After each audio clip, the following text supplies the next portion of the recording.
로마서 12장 19절로 21절 말씀을 우리 다 함께 봉독하겠습니다. 네, 사랑하는 자들아, 너희가 친히 원수를 갚지 말고 하나님의 진노하심에 맡기라.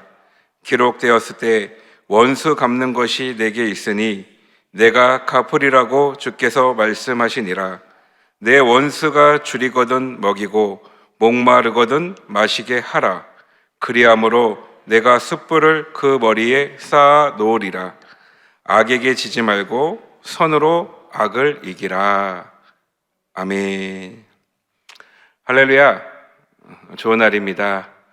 오늘은 이 로마서 12장 19절로 21절 말씀을 가지고 선으로 악을 이기라 라는 제목으로 말씀을 전하겠습니다.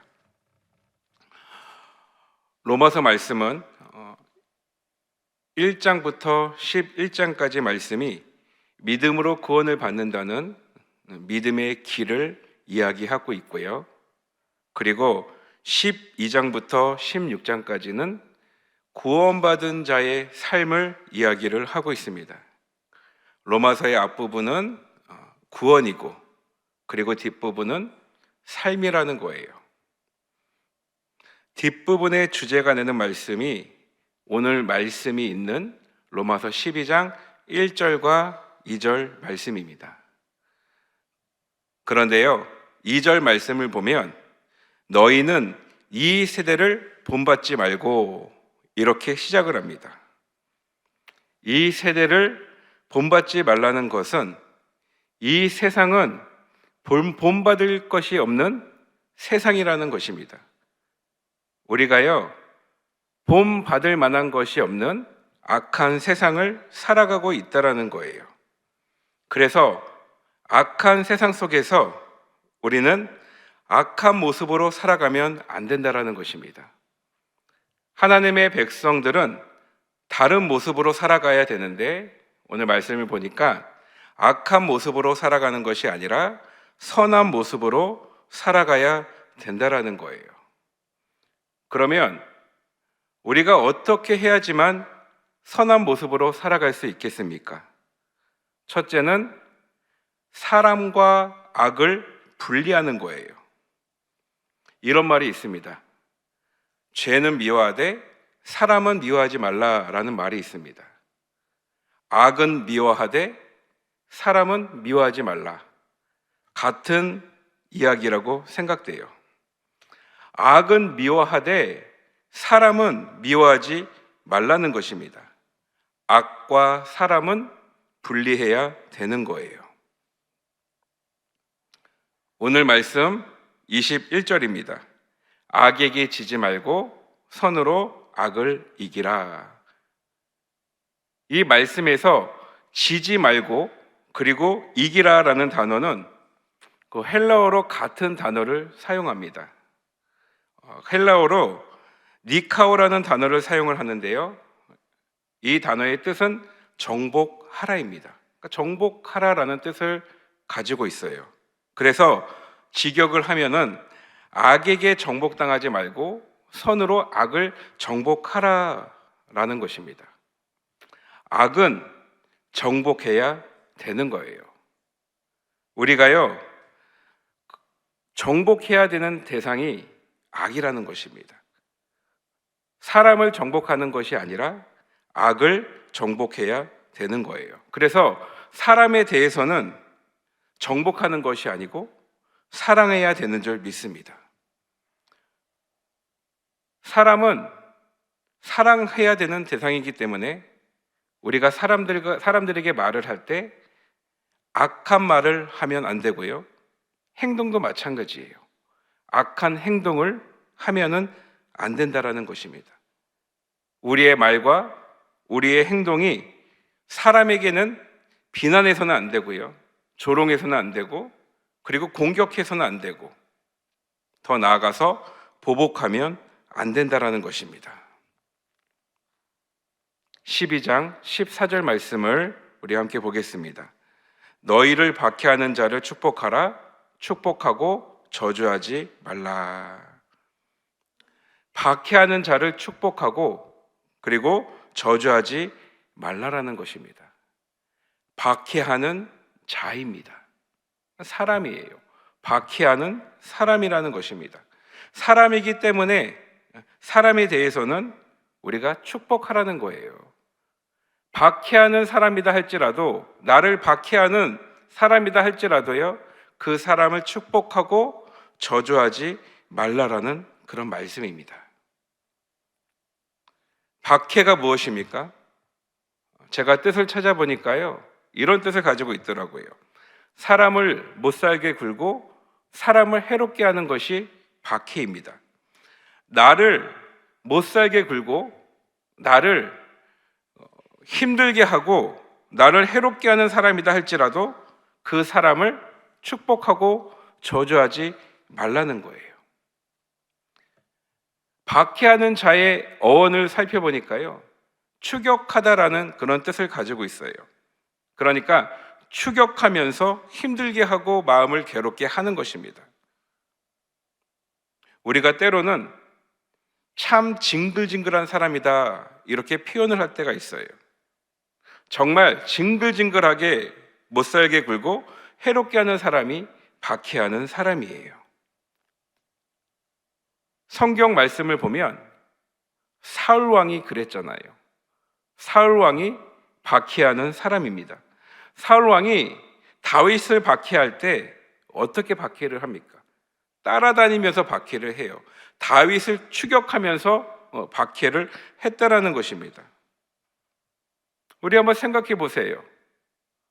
성경 말씀을 보세요. 사울 왕이 그 평생 했던 일 중에 하나가 무엇입니까?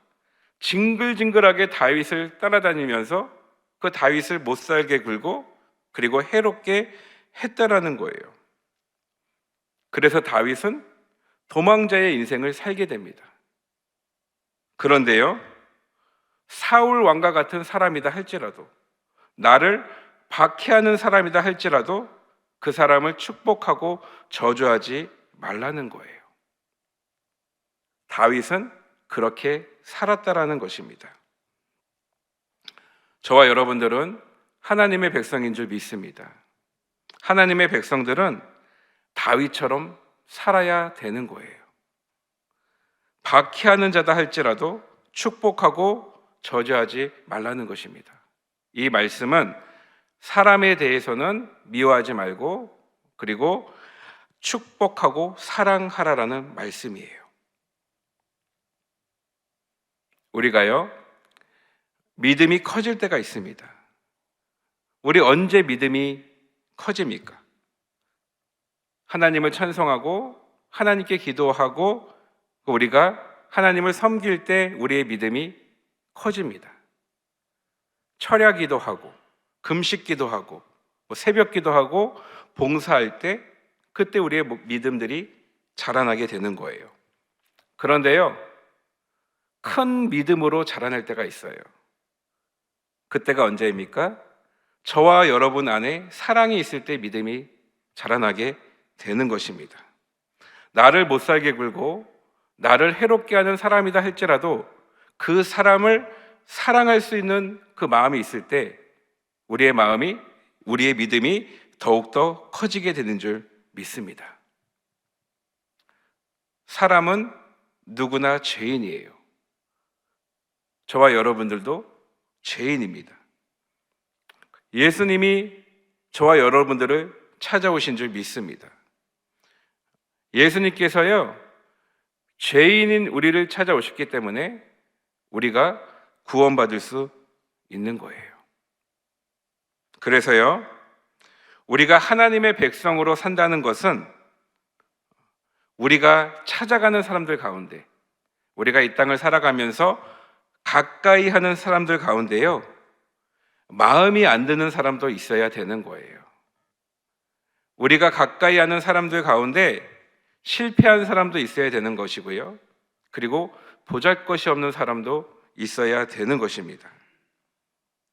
만일에요, 내가 가까이 하는 사람들 가운데요, 성공한 사람들만 있고 그리고 나에게 도움을 주는 사람들만 있고 그리고 내가 이익이 되고 그런 사람들만 있다면 그 사람을 만나는 기준은 사랑이 아닙니다. 필요가 기준이에요. 그래서 내가 필요한 사람이면 만나고 내가 필요하지 않는 사람이면 버리고 나에게 이익이 되는 사람이면 가까이 하고 나에게 이익이 없으면 버리면 안 된다라는 것입니다.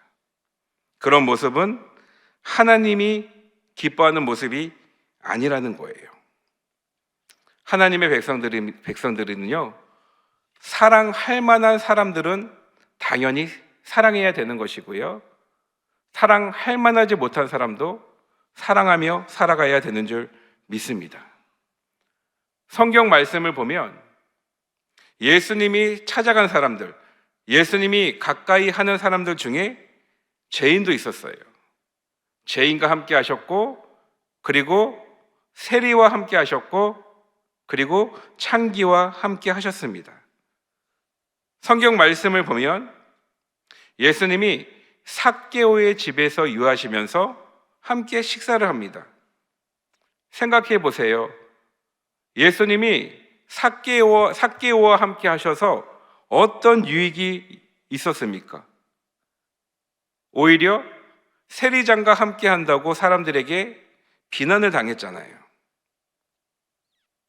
예수님이요, 막달라 마리아와 함께 동행을 했습니다. 함께 사역을 했어요. 막달라 마리아가 누구입니까? 창기잖아요. 생각해 보세요. 예수님께 어떤 유익이 있습니까? 오히려 사람들에게 조롱을 당하잖아요. 그런데요, 하나님의 백성들의 삶은 그런 거예요. 필요가 기준이 아니고 이익이 기준이 아닙니다. 사랑이 기준인 줄 믿습니다. 그래서 우리가 사람에 대해서는 사랑이 있어야 되는 줄 믿습니다. 20절 말씀을 보겠습니다. 내 원수가 줄이거든 먹이고 목마르거든 마시게 하라.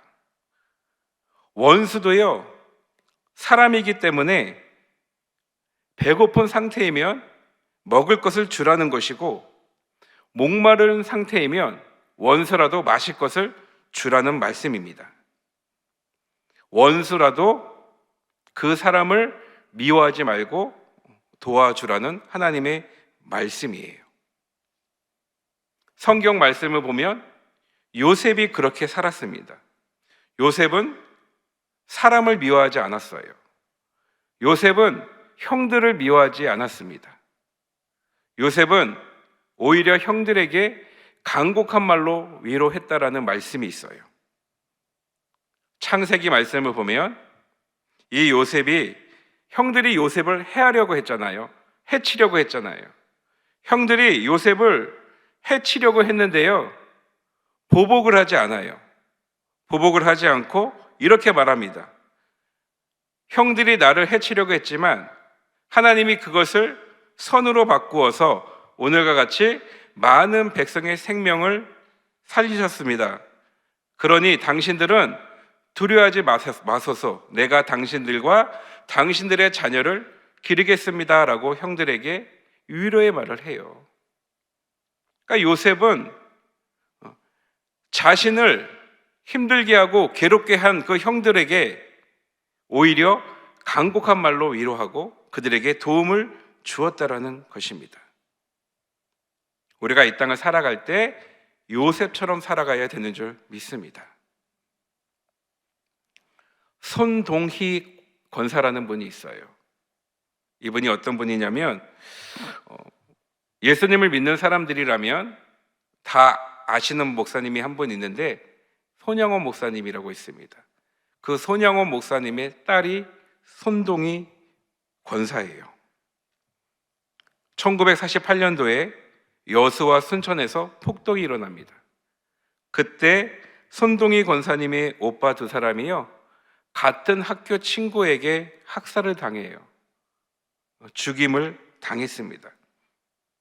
권사님은 그 당시에 하늘을 향해서 손가락질을 하면서 하나님을 원망했고 하나님이 없다고 소리치면서 다시는 하나님을 믿지 않겠다고 그렇게 소리치면서 다녔대요.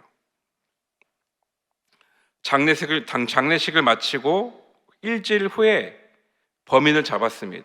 그러니까 오빠들을 죽인 그 범인을 잡았는데요. 그런데 아버지, 그 손영원 목사님이 그 사람을 양아들로 삼겠다는 거예요. 그래서 이 손동희 권사에게 오빠라고 부르라고 했다라고 합니다. 그래서 너무나 기가 막히고 너무나 아버지가 원망스러웠대요. 진짜 오빠를 죽인 사람에게 오빠라고 부르라는 그 아버지의 그 말이 이해도 안 되고 기가 막히고 그리고 원망스러웠다라는 거예요. 그런데 나중에는 받아들이고 인정합니다. 사람에 대해서는 미움을 버렸고 그리고 사랑을 선택했다라는 것입니다. 이처럼 하나님께 쓰임받는 사람들을 보면, 하나님이 기뻐하시는 사람들을 보면요, 사람들을 미워하거나 그리고 보복하거나 그렇지 않다라는 거예요. 우리도 그렇게 살아야 되는 줄 믿습니다. 하나님을 영화롭게 하는 인생을 살기 위해서는 우리가 사랑하면서 살아가야 되는 것입니다. 저와 여러분들은 하나님을 영화롭게 하는 삶을 살아가는 주님의 자녀들이 되시기를 소망합니다. 두 번째는요, 방법입니다. 악한 방법을 사용하지 말라는 거예요. 눈에는 눈, 이에는 이. 보복이잖아요. 보복이라는 것은 악한 방법이기 때문에 악한 방법을 사용하면 안 된다라는 것입니다. 그러면 악한 방법을 우리가 어떻게 이길 수 있습니까? 십자가예요. 십자가로 이겨야 되는 것입니다. 그러므로 우리가 이 땅을 살아갈 때요, 보복의 길을 걸어가는 것이 아니고 십자가의 길을 걸어가야 되는 거예요. 19절 말씀을 우리 보겠습니다. 내 사랑하는 자들아, 너희가 친히 원수를 갚지 말고 하나님의 진노하심에 맡기라. 기록되었으되 원수 갚는 것이 내게 있으니 내가 갚으리라고 주께서 말씀하시니라. 아멘. 원수를 갚지 말라는 거예요. 악한 방법을 사용하지 말라는 것입니다. 그리고요, 하나님의 진노하심에 맡기라는 것입니다. 보복은 하나님의 것입니다. 심판이라는 것은 하나님의 것이에요. 그래서 우리가 하나님께 맡기면 하나님께서 우리 대신 갚으신다라고 말씀하고 있는 거예요. 마태복음 26장 말씀에는 예수님이 잡히시는 이야기가 있는데요, 예수님이 잡히셨어요. 그래서 베드로가 칼을 들고 대제사장의 종을 치는 그런 내용이 있습니다. 그때 예수님이 어떻게 말씀하십니까? 베드로에게 이렇게 말씀하세요. 내 칼을 칼집에 꽂으라. 칼을 가지는 자는 다 칼로 망한다라고 말씀하십니다. 그리고 이어서 이렇게 말씀하시는데요, 내가 아버지께, 내가 하나님께 기도하면 하나님께서 12군단이 넘는 천사들을 보낸다라는 거예요. 그러니까 다시 말하면 저 사람들이 나를 힘으로 누르면 나는 더 큰 힘으로 저들을 물리칠 수가 있다라는 것입니다. 그런데 예수님이 그렇게 안 하셨다라는 거예요. 악한 방법을 선택하지 않았다라는 것입니다. 이유가 무엇입니까? 보복이 구원의 길이 아니라 십자가가 구원의 길이기 때문입니다. 그래서 예수님은 십자가를 선택한 거예요. 시편 37편 8절로 10절 말씀을 제가 읽겠습니다. 분을 그치고 노를 버리며 불평하지 말라. 오히려 악을 만들 뿐이라. 진실로 악을 행하는 자들은 끊어질 것이나 야훼를 소망하는 자들은 땅을 차지하리로다. 잠시 후에는 악인이 없어지리니 내가 그곳을 자세히 살필지라도 없으리로다. 분을 그치고 노를 버리며 불평하지 말라. 분, 노, 불평, 이런 것들이 악한 방법이에요. 우리가 세상을 살아갈 때 악한 방법을 사용하지 말라는 것입니다. 우리에게 분노가 있으면요, 어떤 행동이 나옵니까? 힘으로 누르려고 하고, 그리고 우리가 보복을 하려고 해요. 우리가 힘으로 누르면 잠깐은 사람들이 두려움에 꼬리를 내립니다. 그래서 해결이 되는 것 같아요. 그런데 해결이 되는 것이 아니고 악한 방법은 더 큰 악을 만든다라는 것입니다. 반지의 제왕이라는 책이 있는데요, 영화로도 만들었습니다. 그 책을 보면 악한 왕이 있는데 그 왕이 반지의 힘으로 악한 일들을 많이 행합니다. 그래서 선한 사람들이 그 악한 왕을 물리치기 위해서 그 반지를 빼앗아요. 반지를 훔칩니다. 그런데요, 그 반지를 훔치는 사람마다 그 반지를 이용해서 악을 제거하는 것이 아니라 오히려 반대로 악하게 돼요. 그래서 그 결과로 악을 제거하지 못하고 더 큰 악을 불러오게 된다는 내용입니다. 이 땅은요, 다양한 사람들이 살고 있습니다. 교회도 마찬가지입니다. 교회 안에도 다양한 사람들이 있습니다. 악한 사람도 있고 선한 사람도 있어요. 예를 들어서요, 한번 가정해 볼게요. 이리 같은 사람이 있고 양 같은 사람이 있다고 한번 가정을 해보겠습니다. 제가 목회를 하면서 성도들끼리 크게 싸운 적이 몇 번 있습니다.